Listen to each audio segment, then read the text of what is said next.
Pia pasitumike nguvu kubwa. Wamezuia mafungu haya mabavu, jamani, hayana maana. Watu wanakatika miguu kila siku. Mimi niko tayari kutoa changu, usinikubalie hapa bajeti yako ukapita ukanisahau. Naomba sasa nimwite Mheshimiwa Simai Mohamed Said, atafuatiwa na Mheshimiwa Chumu Kombo Hamis na Mheshimiwa Mariam Said Hamis ajiandae. Asante sana Mheshimiwa Spika, na mimi niendelee kwa kuanza kwa kumtanguliza kumshukuru Mwenyezi Mungu kwa kutujalia sote katika wazima wa afya, lakini endelee kuipongeza serikali pamoja na Mheshimiwa Spika pamoja na wewe na wenye viti kwa kazi nzuri ambayo wameifanya. Lakini Mheshimiwa Spika, niendelee kumpongeza Mheshimiwa Waziri kwa hotuba yake nzuri ambayo inaonyesha imefanywa kazi, itaweza kukidhi hoja au kiu ya Wazanzibari. Baada hapo naomba niende katika mchango wangu moja kwa moja. Mheshimiwa Spika, kwanza nianze kwa niaba ya wananchi wa jimbo la Tunguu, wadi ya Bungi, kisiwa cha Uzi, kuishukuru sana serikali ya Mapinduzi ya Zanzibar, hususan Mheshimiwa Rais.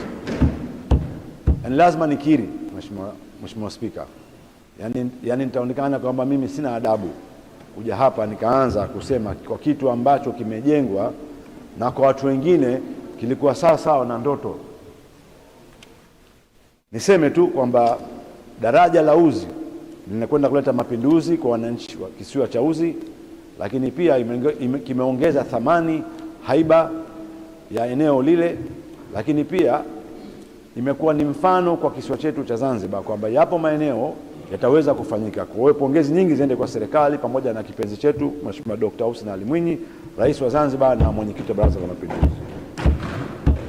Lakini niseme pia tunampongeza Rais wa Jamhuri ya Muungano wa Tanzania Mheshimiwa Dr. Samia Suluhu Hassan kwa kuunganisha nguvu zake baina ya Jamhuri na Serikali ya Mapinduzi ya Zanzibar kwa barabara ambayo inakuja kujengwa kutoka Tunguu hadi Makunduchi, airport ya Pemba pamoja na barabara ya Mkoani kwenda Chake. Lakini sisi kwa upande wa jimbo la Tunguu mambo mengi yatafanyika. Nimwombe tu Mheshimiwa Waziri kwamba wakati barabara itakapoanza, Mheshimiwa Dr. Khalid, tuna njia nyingi za ndani, basi itakuwa ni wakati mwafaka. Inawezekana tusipate lami, lakini tuna njia ambazo ni korofi na tunahitaji msaada, japo pia zikapigwa rola na kifusi, basi tutakuja kuzungumza siku za mbele, kwa sababu maombi haya yapo tangu awamu iliyopita na tayari nilikuwa nishamwambia. Lakini pia niseme tu kwamba karibuni kumetokeza haya mambo kuhusu barabara kwenye pedestrian walk. Tumeona tatizo litokezea Mazizini juzi, watu kutolewa namba. Tumemsikia Mheshimiwa Rais akizungumza kwa uchungu. Mimi nilikuwa nataka nimshauri tu Mheshimiwa Waziri. Mheshimiwa Spika, unajua sisi Wazanzibari tumezoea na tunaishi kwa hitu kwa mazoea. Barabara zilizojengwa ni nzuri sana pamoja na hizi pedestrian, lakini lazima wananchi wetu tuwape elimu. Huyo mtu kama ataweka kifusi katika pedestrian walk, pengine alihitajika yeye atie mchanga katika vipolo ili aweze kutumia na kupata hayo matumizi ya mchanga katika ujenzi ambao anafanya nje ya nyumba yake au katika sehemu yake ya kazi. Kwa hiyo mimi nishauri tu kwamba lazima kuwe kuna elimu ambayo utakaoenda kujaribu kuwaelimisha Wazanzibari. Mimi Mheshimiwa Spika, nimeshuhudia mwenyewe pedestrian walk ya Mazizini, kutoka Mazizini Migombani mpaka unakwenda zako Kilimani. Watu wametengenezewa kupita nje kwenye pedestrian walk ambayo sehemu ya matembezi.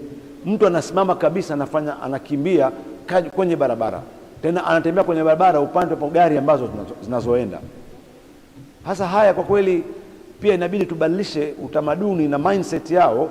The only way we can do it is kuwaelimisha Wazanzibari, kwa sababu watu hawajaelewa bado matumizi juu ya barabara. Lakini pia pasitumike nguvu kubwa katika mambo kutoa plate number. Mtu hapa, kuna mzungumzaji amezungumza, unampiga mtu fine. Haiwezekani mshahara 300,000 400,000 unataka kumpiga mtu fine 500,000, unataka aende akaibe? It's wrong. Fine lazima iendane na hali halisi na kipato cha mtu. Kwa hiyo kuna fine za kutoa. Kuna mambo mengine ni ya mahakama. Kama mtu amefanya kitu ambacho amekosea, anahukumiwa kwa kupigwa fine, mahakama itajua, lakini we have to be reasonable. Unampiga mtu fine hali halisi, no, yani unahisi atalipa, lakini unaenda kumharibia maisha yake, kipato chake, wakakope au pengine akaibe. Sasa you're not solving a problem, you are creating a problem on top of a problem. Lakini wale mradi kalipa. Haya mabavu jamani hayana maana, na hatupendi wengine. Mimi sipendi binafsi, kwa sababu naamini watu wana akili zao, ukiwaelimisha watafahamu.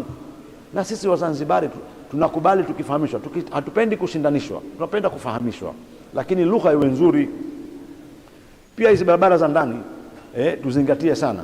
Mheshimiwa Dr. Khalid, mimi nitakuomba tu unite kwa niaba ya wananchi jimbo langu la Tunguu, na njia nyingi za ndani kutoka Jumbi, Tunguu yenyewe, kule kwenye barabara ya Unit 9, barabara ndani maarufu kwa Mpemba. Naomba kule sana, ukipata nafasi watume watu wako.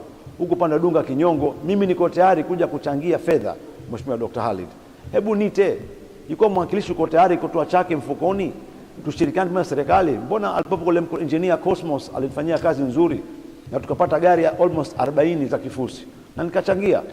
Kwa mimi niko tayari kutoa changu nite, lakini sishie hapa. Mheshimiwa Waziri, usinikubalie hapa bajeti yako ukapita ukanisahau. Ujue tu mimi niko kamati ya PSC, tutakutana huko. Kwa hiyo nasema tu kwamba na mimi nipe nikupe, nisaidie na mimi kwenye hizo barabara. Najua mapungufu yapo, unapoenda sisi huko katika maripoti na sisi tutabebana.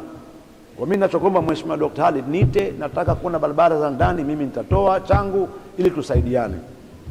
Kwa hiyo utapokuja hapa mimi ukiri hilo tu basi, uniambia Mheshimiwa Simai, nimekusikia na nitatekeleza.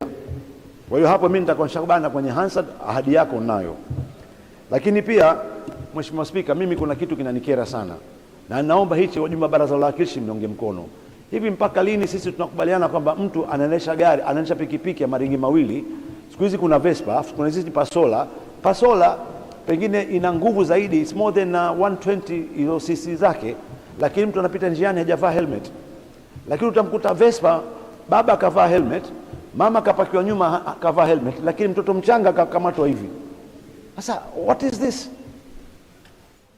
Kwa nini sheria haifanyi kazi hapa? Mimi ninachokiona Mheshimiwa, sasa hivi tuletee sheria. Mimi sana ningeomba Mheshimiwa Makamu wa Pili wa Rais, upo hapa, Wazanzibari hospitali tunawapeleka kwenye hizo plates, kwenda hip joint replacement almost milioni 20, plate ya kutoka kwenye mguu milioni 3, na mimi niliwahi kukaimu pale Wizara ya Afya. It's too much money, watu wanakatika miguu kila siku.